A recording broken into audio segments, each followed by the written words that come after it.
റോഡിന്റെ കുഴിയിൽ വീണ് ആൾക്കോ വാഹനത്തിനോ കേടുപാട് പറ്റിയാൽ അതിന് നഷ്ടപരിഹാരത്തിനായി 1 വർഷത്തോളമായി കലൂരിൽ ഇതിനായി പ്രത്യേക കോടതി പ്രവർത്തിക്കുന്നുണ്ട്. കോർട്ട് ഫീ ഇല്ല, വക്കീൽ ഫീ വേണ്ട, വെള്ള പേപ്പറിൽ പരാതിപ്പെട്ടാൽ മാത്രം മതി. പക്ഷെ ഇവർ പറയുന്നത് ഒരു പരാതി പോലും ഇവർക്ക് കിട്ടിയിട്ടില്ല എന്നാണ്. ഈ ഒരു സംഭവം ഉള്ളതാണോ അതോ വെറുതെ ഫേക്ക് ന്യൂസ് ആണോ എന്നുള്ളത് അറിയാനായിട്ട് എന്തായാലും നമ്മൾ അവിടെ നിന്ന് പോയി നോക്കാൻ തന്നെ തീരുമാനിച്ചേക്കാണ്. അങ്ങനെ നമ്മൾ ഗൂഗിൾ മാപ്പ് യൂസ് ചെയ്ത് മറൈൻ ഡ്രൈവുള്ള ഡിസ്ട്രിക്ട് കോർട്ട് കോംപ്ലക്സിലെത്തി. കോംപ്ലക്സിന്റെ ഫ്രണ്ടിൽ തന്നെ ഫസ്റ്റ് ഫ്ലോറിലായിട്ട് മോട്ടോർ വാഹന അപകട ട്രൈബ്യൂണൽ ഓഫീസിന്റെ ഡീറ്റെയിൽസ് കൊടുത്തിട്ടുണ്ടായിരുന്നു. അതിന്റെ അകത്തുള്ള വിഷ്വൽസ് നമുക്ക് ഇവിടെ കാണിക്കാൻ പറ്റാത്തതുകൊണ്ട് അവിടെ നിന്ന് പറഞ്ഞ കാര്യങ്ങളാണ് ഇനി ഞാൻ പറയാൻ പോകുന്നത്. നമ്മുടെ മെസ്സേജിൽ പറഞ്ഞ പോലെയുള്ള കാര്യങ്ങൾക്കായിട്ട് നിങ്ങൾക്ക് ഈ ഒരു ഓഫീസിൽ സമീപിക്കാൻ സാധിക്കുന്നതാണ്. നിലവിൽ നിങ്ങൾക്ക് ഒരു വക്കീൽ മുഖേനയോ അതല്ലെങ്കിൽ നേരിട്ട് വന്നോ നിങ്ങൾക്ക് ഇവിടെ നിങ്ങളുടെ പരാതി ഇവിടെ ബോധ്യപ്പെടുത്താവുന്നതാണ്.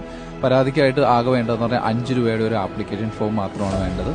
റോഡിന്റെ പ്രശ്നം കൊണ്ടാണ് നിങ്ങൾക്ക് ആക്സിഡന്റ് സംഭവിച്ചിട്ടുണ്ടെങ്കിൽ PWD എഞ്ചിനീയറിനെ പ്രതിയാക്കി നിങ്ങൾക്ക് വാദിയായിട്ട് ഇവിടെ കേസ് ഫയൽ ചെയ്യാൻ സാധിക്കുന്നതാണ്. അതുപോലെ തന്നെ ഇവിടെയുള്ള എല്ലാ കേസുകളും ഇവിടെയുള്ള കോടതിയിൽ തന്നെയാണ് തീർപ്പാക്കുകയും ചെയ്യുന്നത്.